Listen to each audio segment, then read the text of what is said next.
Hey everyone, welcome to the Canine Culture Podcast, where we talk about everything dog. Q&As with veterinarian professionals, rescue operators, everyday topics. We cover everything dog on this podcast. So make sure you subscribe to the Canine Culture Podcast on your favorite podcast platform, and make sure you're following us on social media on both Instagram and Facebook. Thanks again for listening. Now here's that next episode.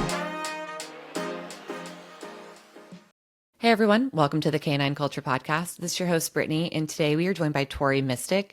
She has a long list of accolades. Let's talk about them. So she's a certified canine enrichment specialist, a lifelong lab mom, which we love, the host of two podcasts, so Wear, Wag, Repeat, and Dog Enrichment with Tori Mistick. So Tori, thank you for joining us. Hey Brittany, I'm so excited to be here. Thank you. So you're doing a lot, you're doing the most, and we have a lot to talk about. What are you talking about? You're doing the most. We're both doing the most, as most dog lovers are. We're busy. How could we be even busier? I know. How can I do 3 more things today? Yeah. Yeah, always. So tell us a little bit about your background, Tori, and like how you got involved with dogs and podcasting. Oh my gosh. I've always loved dogs, but we didn't get our first dog until I was like, I want to say 13 or so. So we didn't have dogs when I was a little kid, but we had cats. So I've always just been an animal lover in general. And when I was a little kid, I wanted to either be a veterinarian or a fashion designer. So when I grew up, I had many different jobs. And in my early 20s, I was a social media consultant for local businesses. Mm-hmm. And I was looking for just a creative outlet, a hobby of my own to do because, you know, I was doing everyone else's stuff all the time. I was always growing their social media followings. And this was like back in the day where we only had really like Facebook fan pages as business social media. So, and like Instagram was just getting started. And so I started this blog called Wear, Wag, Repeat, and it was my outlet for fashion and dogs. So I kind of feel like I got to be that like fashion designer veterinarian that I wanted to be when I was little. And it really was just a creative hobby. But then, I started getting more traction and like building a community kind of unintentionally around dog people and dog bloggers. And the fashion stuff didn't like catch on as much. The fashion blogging community was a little bit more cutthroat than the dog blogging community. So I just kind of went in the dog direction. And I've been blogging about my life with dogs for the past like almost 13 years. Wow. And I still have my blog. And about 8 or 9 years ago, I was at a pet blogging conference that unfortunately doesn't exist anymore, but it was called Blog Pause. And you would have loved it. It was so cool. And we had this keynote speaker one year. I can't even remember what his name was or where he was from, but he was talking about how as content creators, and this was like 8 or 9 years ago, saying that, you need to think of yourself as like NBC Universal, and you need to have these different shows and different outlets and different mediums. And he's like, everyone should have a podcast. And I was like, I left that conference, like, you get so motivated at conferences. I was like, I'm going to start a podcast. And I decided I was going to interview women in the pet industry and exclusively women. So that's how I started the Wear, Wag, Repeat podcast. I just wanted to ask women about how they started their business. And then it kind of evolved into a lot of just like business talk. It was kind of like how I built this, but for the pet industry. And I've been doing that podcast for like the last 8 years. And then I just started a brand new, totally separate show about dog enrichment that is airing like right now. That's awesome. For that first one, for the Wear, Wag, Repeat, I feel like that provides this platform that is very accessible to provide young women, teenage women, these idols, people to look up to, because you don't see too many women entrepreneurs and business owners being showcased, but you've managed to do that, and in a fun space, in a relatable space. And so I feel like you could appeal to more than just dog owners and vets, but you could appeal to the younger generation who needs someone to look up to. So I love that you've created that. That's amazing. Yeah, my neighbor right across the street, her daughter is I think 13 now, but a couple years ago when she was littler, she's like, I want to start my own business, and I was like, well, here, listen to this podcast episode. I interviewed a 15-year-old entrepreneur, and you can be inspired by her and relate, And so I think she started a business making and selling bracelets. That's awesome. See, like that's so inspiring.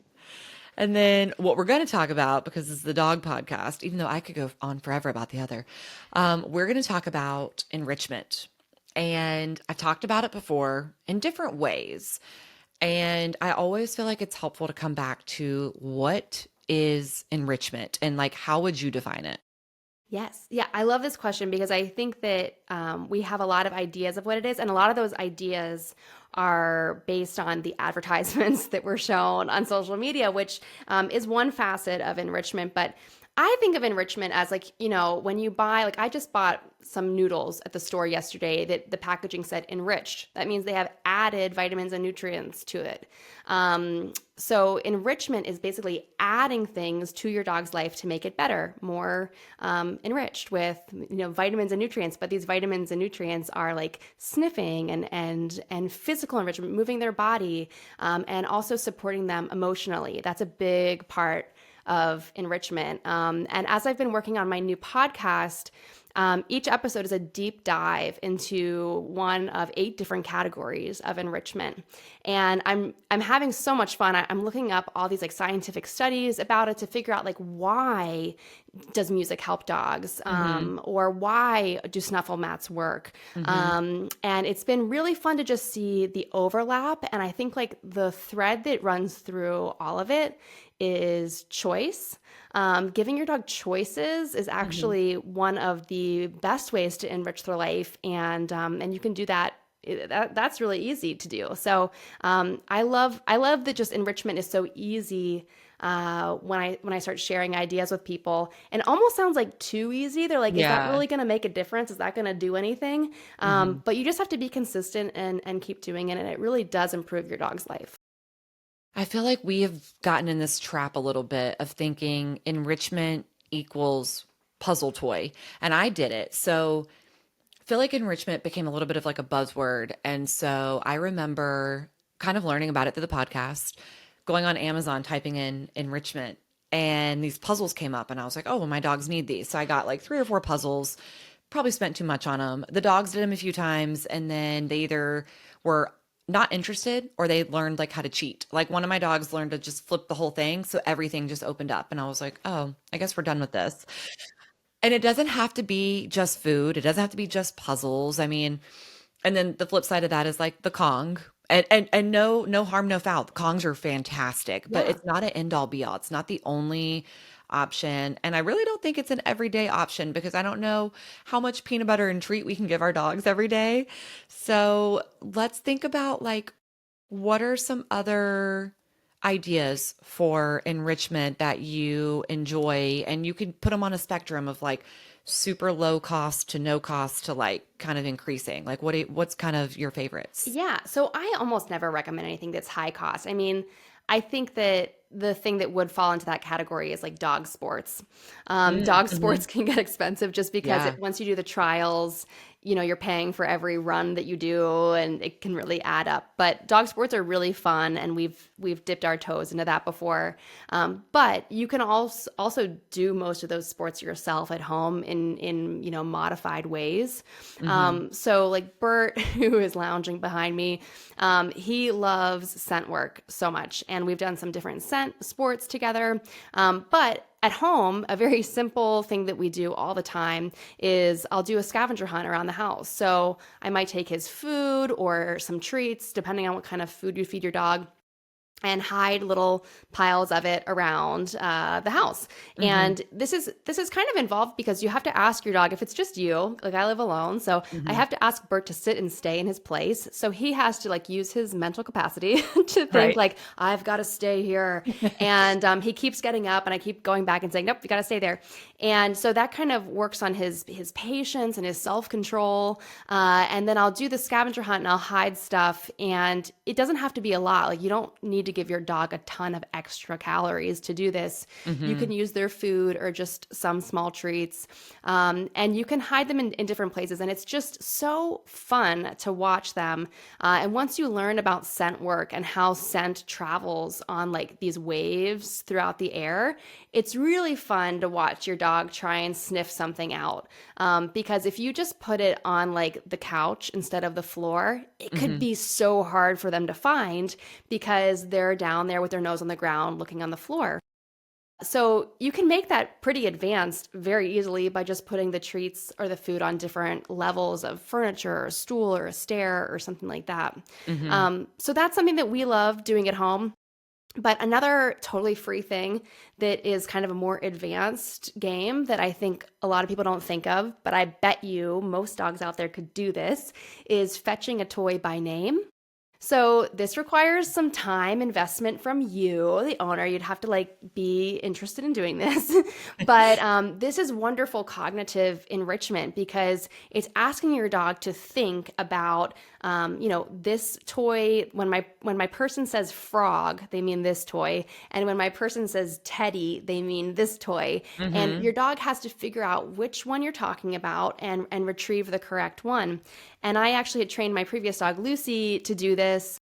She was really smart, and so I'm a little bit biased because we had a lot of fun doing that together. But there's an amazing dog out there who has passed away. This was years ago, but the dog Chaser is a amazing dog. You can look up. There's a 60 Minutes about Chaser, the smartest dog in the world, Mm. and Chaser knew the names of over 1,000 different What? dog toys. That's crazy. I Yeah. wouldn't even remember the name of a Well, thousand dog toys. it was a researcher, a scientist who was the owner. Yeah. So he was really into it. But if you watch the video, has written on every toy the name of it because you wouldn't be able to Yeah. remember. That's insane. I actually never thought of that. I always ambiguously say like get your toy and there could be a couple. I might have to start trying that. I might name a few of them and like get your alligator. I might have to shorten that. Get your gator. You know, Yeah. I might have to shorten it to make it simple. Yeah, I started doing this on walks. I just kind of sometimes narrate our walks. Like I'll say, going like when we're throwing away the poop bag, I'll say, "Let's go to trash can, go to trash can," and I'll say we're walking home, and I'll just kind of narrate our walks because your dogs do, they can hear you. They don't speak English, but they can hear the words and the sounds and be learning stuff. My dogs have learned, okay, so my phone has a pop socket, right? My my kids know that at night when I'm done scrolling and I do this and close it, they're like, "Mom's going to bed." And they lay down and I'm like, that's so bad that they know that I doom scroll every night. And the second the pop socket closes, it's like, okay, night night, like immediately. And it's so crazy how they pick that up. And I can't remember like when I figured it out, but it's now all of the dogs. I And it's mean, so funny. that goes back to like one of the oldest dog studies, which is Pavlov's dog. That when they heard a certain bell ring, the dog started drooling. So certain sounds can trigger them, like it's time to go to bed or it's time to Yeah. eat something. Yeah. And they know the difference in like my alarm and my husband's alarm, and they react very differently. And so, like, when my alarm goes off, they crawl up on me and they get in my face. But when my husband's alarm goes off, they just bark from wherever they're at. And it's so interesting. I don't even know why they do what they do, but they do it every single day. It's very consistent. That's really cool. Well, I think that's also part of enrichment is like paying attention to your dog's natural behaviors. So I have a free guide that I just call the Ultimate Enrichment Guide. Hmm. And in the back of that guide, there's a self-assessment that people can do to figure out like the ideal enrichment routine for your dog. And one of the first things I ask you to think about is like, what is your dog's natural environment? What are their natural likes and dislikes that you already know about? Because you don't necessarily want to make them do enrichment activities that are things they don't like to do. Right. So like if you don't like to read books, if I made you read a book, it wouldn't necessarily be enriching to you. Right. So we need to find activities that your dog is inclined to enjoy, and then just give them more of that. Hmm. You mentioned music earlier. So Can you tell us a little bit about like dogs and music? 'Cause I'm so curious. Yeah. So I was just recording an episode about this today, so it's very fresh in my mind. And there have been some really cool studies done with shelter dogs that showed the scientists kind of would play classical music or no music, and they I think had the dogs hooked up to some different sensors, or they would maybe just go up and physically measure their heart rate and stuff like that. But what it showed was that dogs that heard any kind of music had a lower cortisol, lower stress levels, and a lower resting heart rate when they were listening to music versus when they had no music playing. And generally, these studies use classical music as the kind of calming music. And it's usually things that are 50 to 60 beats per minute is sort of calming. So you could look that up on Spotify. You could look up a 50 to 60 beat per minute playlist. And for example, like Ray LaMontagne, Trouble, and Landslide by Fleetwood Mac, those songs fall in that 50 to 60 beats per minute. So that's kind of the tempo of music that is scientifically proven to be calming for your dog. So it's not just classical. There's been some other studies done that soft rock and reggae were the most calming music for dogs. And it's just really shown that dogs in the shelter, once they put the music on, they were pacing less, barking less, doing less destructive behaviors, and just generally a lot calmer. So it's something, if your dog has any kind of anxiety, which I think a lot of dogs these days do, you can play music for them while they're home alone. But the other thing you can do is play music and listen together. Like, I think it's hard for us these days because we're so ADD. It's hard to just sit and only listen to music. Yeah. So if you can set aside like 10 minutes and sit there and listen to music with your dog, and if you pet your dog too at the same time, then it also lowers your cortisol level. Petting your dog is like really beneficial to you. It lowers your stress level. So if you set aside 10 minutes to do that, it makes your dog less stressed and it makes you less stressed. And you can kind of experiment with different genres of music as long as it's mellow. Yeah. That's cool. I'll definitely have to try that. Sometimes I play music and the bass will be very loud, and Yeah. one of my dogs hates it. He'll like rub his ears on the Oh, rug, wow. and he will do it until I turn it down to a certain level. And I don't know if it's a sensitivity issue, he's just like sensitive to it, or if he just truly doesn't like it. Versus my senior dog that just passed, she didn't care. I would have the Yeah. music so loud, the bass would be so loud that the speaker would be shaking, and she would just stare or like lay and sleep. Like it didn't bother her. So it's interesting, like how different they were or are with music, you could say. Yeah. Um, Well, and this, Bert, like real quick story about the music too, because we just recently stayed in a hotel for like one night. I was on a road trip and I just needed to stay somewhere for one night. And usually, if Bert's sleeping in a different place, he's like pacing around. It's so hard for him to settle. He just does not sleep well during the night or anything. Mhm. And so I decided let's sit and listen to our calming classical dog music for 10 minutes. And I petted him and we listened to our music and he slept the whole night. He was Wow. so good. And that's never happened before. Yeah. So it really was very effective. I have to tell my dog sitter that. I have one very anxious dog, and he's getting better with her 2 years later. But I'm wondering if she were to like put on music when she came in, and her first interaction with him is like petting and music, and that could set the tone for their visit, you know? Yes, I love that. I'm going to Yeah. try it. I'm definitely going to try it. So this is all leading me into the idea of, and I think this is something you've said, bonding versus babysitting. Oh, yeah. Tell us like the differences in those relationships and like what are we looking for? What are we trying to do? Yeah. So this is one of my pet peeves. And like, speaking of advertisements and like social media, because I look at dog stuff all the time, all the ads I see online are for dog stuff.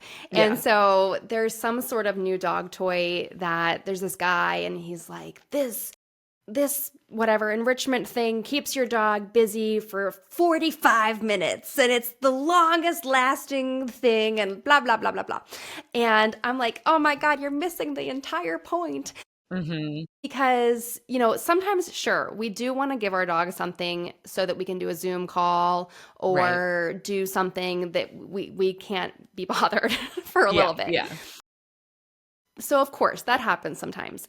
But I really I hope that through my new podcast that like more people become aware of, using enrichment for bonding with their dog instead of just getting their dog to leave them alone.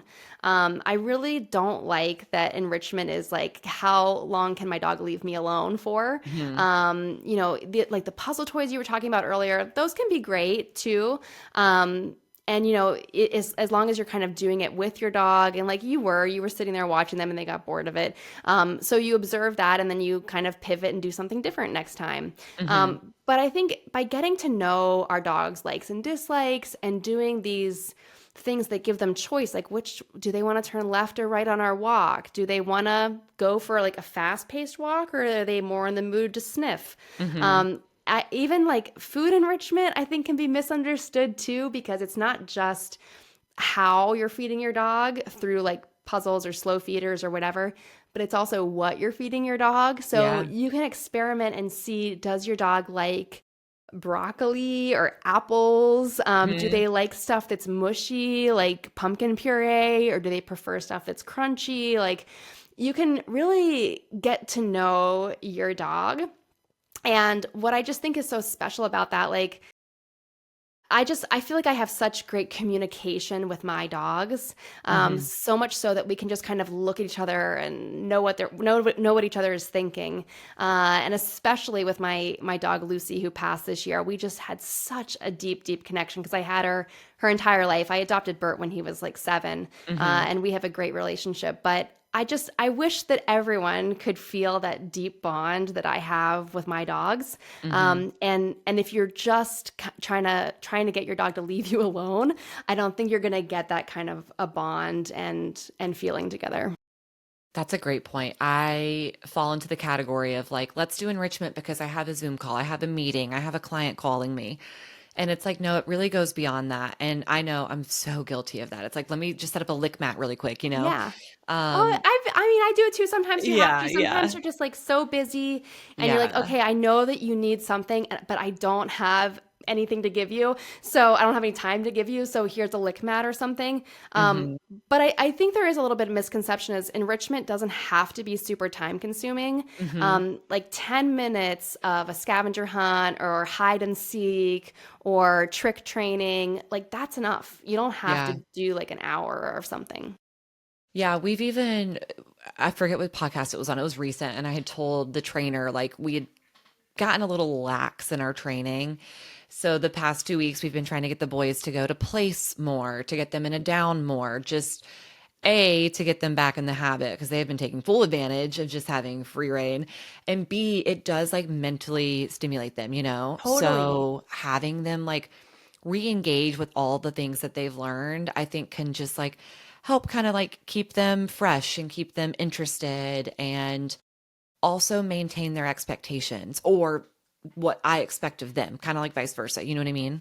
Well, and it can also kind of help you just have like a calm household. I Yeah. think when the dogs are kind of like running all over and you're running all over, and then there's kids and this and people, it can just be a little hectic. So by setting the dogs up with calming, like showing them that like our time together is not always like this frantic, crazy rush. Yeah. Sometimes our time together is like, let's be calm. Hmm. I think that can kind of help you have just like a calmer household. Yeah. And my dog sitter will tell you it's not a calm household over here. So, what are some myths that you think hold people back from trying enrichment? Because some people won't even try it, which is Mhm. mind boggling. But what have you found are like just some common myths? Oh my gosh, I hear all the time, my dog is just a couch potato. My dog doesn't want to do that. My dog is happy sitting on the couch. And, ironically, my dog is looking like a total couch potato behind me right now, but given the opportunity, loves to jump up and do different games that I've learned that he likes. And he doesn't like every game that my other dog liked. Bert hates hide and seek because he's like, why would you hide from me? This is horrible. But he loves, I've learned what he loves, and I make sure to give him opportunities to do that. So I hate when I hear people say my dog wouldn't want to do that, or they'll say my dog is such and such a breed, so they don't like that kind of stuff. It's like, have you tried? Like, how do you know? Right. So I think just giving them, again, the choice, the option of like, hey, instead of putting your food in a regular bowl, what if we were to kind of like scatter it around a little bit and let them scavenge and search for it? Because science has shown and research has shown that dogs do prefer to work for their food. There's a term called contra freeloading, which means that when dogs are given the option of readily available food or kind of hunting and scavenging and working for their food, they prefer to work for it. So of course, if you put a bowl of food in front of your dog and then you have food like hidden around, they're probably going to eat the bowl first. Right. But they're going to get so much fulfillment from scavenging and sniffing and searching around for that other food that you've maybe scattered or hidden around or put in a snuffle mat or something like that. And I also think that the variety is really important. So, for the people who say, my dog doesn't like that.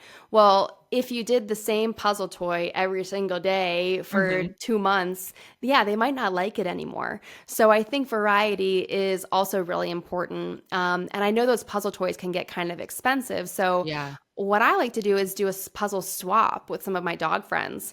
Well, So a couple of my like dog mom friends that we hike together and get the dogs together, I'll say, hey, you guys do you want this Nina Ottoson puzzle that I have? And they'll be like, oh yeah, why don't you take mine for a month? And we'll just swap puzzles for a while, because, we don't all need to buy every single thing. That's true. That's so smart. I hadn't even thought about reaching out to other like pet parents to be like, hey, do you want to swap? Kids do this. Like there's like kids like lending toy libraries and stuff. I wouldn't trade toys with like a stranger dog. Right. But like your friends' dogs, if you know that they're vaccinated and stuff, and you clean the toys, I think it's fine. Yeah. As long as you clean them, and you can clean them with a non-toxic cleaner or vinegar. like I'll say white vinegar. Yeah. That's one of my favorite things to clean with. It always works. So I know you have a lot of information on your website. So where can people find you online? Yeah, so my blog that I started 13 years ago is called Wear, Wag, Repeat, but people always struggle to spell that. So I set up a new domain that is toriknowsdogs.com. And if you go there, it will take you right to my whole site. It's just much easier to type in and remember. So there you'll find hundreds of blog posts, YouTube videos, podcasts, lots of different freebies. I have my ultimate enrichment freebie, which is kind of all of my greatest hits rolled into one. And then I also have the mental enrichment activity pack over there, where I do have a training video on how to train your dog to fetch different toys by name, if anyone wants to give that a try. Yeah, that's awesome. And then remind everyone of your podcast names, both of them.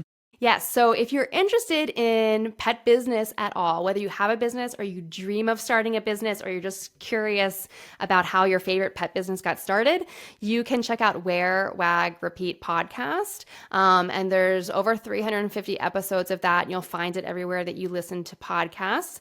And then the new show is a limited series called Dog Enrichment with Tori Mistick.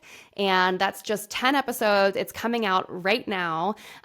So each episode is a deep dive into a different category of enrichment, and you'll learn the science, but in like very easy to understand ways. And I'll give you lots of ideas on how you could incorporate it all into your life.